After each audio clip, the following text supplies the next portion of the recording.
పూర్తి వివరాల కోసమై స్క్రీన్ మీద కనిపిస్తున్న మొబైల్ నెంబర్ కాల్ చేయండి. షరతులు వర్తిస్తాయి. ఇప్పుడు మీరు చూస్తున్న videos all type of all in one multipurpose paper plate making machine. ఈ మిషన్లో మనము 13 ఇంచుల బఫే ప్లేట్ కానీ 14 ఇంచుల బఫే ప్లేట్ కానీ ఎక్స్ట్రా డై కొనుక్కొని చేసుకోవచ్చు. అదేవిధంగా ఈ మిషన్లో స్నాక్స్ ప్లేట్స్, రింకిల్ ప్లేట్స్ అంటే 6 ఇంచులు, 7 ఇంచులు, 8 ఇంచులు, 9 ఇంచులు టిఫిన్ ప్లేట్స్, స్నాక్స్ ప్లేట్స్ కూడా ఎక్స్ట్రా డైలు కొనుక్కొని చేసుకోవాల్సిందిగా తెలియజేస్తున్నాను. సో ఈ మిషన్కు 2 HP మోటార్స్ ఉంది. మనం ఇంటి కరెంట్ కాకుండా దీన్ని కంపల్సరీగా కేటగిరీ 2 మీటర్ ఫిట్ చేసుకోవాల్సిందిగా తెలియజేస్తున్నాను.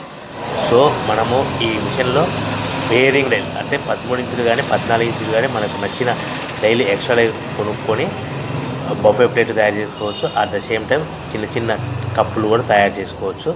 అదేవిధంగా దీంట్లో టీ కప్పులు తయారు చేసుకోలేమని మీకు అందరికీ తెలియజేస్తున్నాను. రా మెటీరియల్ విషయానికి వస్తే రా మెటీరియల్ వారానికి ఒకసారి 10 రోజులకు ఒకసారి స్వల్ప రేట్లు పెరుగుతూ ఉంటాయి. కాబట్టి మీరు స్క్రీన్ మీద కనిపిస్తున్న మిషన్ ఎక్కువ కానీ రా మెటీరియల్ యొక్క విషయాలు డీటెయిల్స్ తెలుసుకోవాల్సిందిగా మీకు అందరికీ తెలియజేస్తున్నాను. ఎవరైతే మిషన్ కొనుక్కొని రా మెటీరియల్ కొనుక్కొని తయారు చేసుకున్న ప్లేట్స్ మనం సొంతంగా అమ్ముకునే విధానం అంటే మీ ఊరిలో అమ్ముకునే విధానం ఉంటేనే వ్యాపారం మొదలు పెట్టవలసిందిగా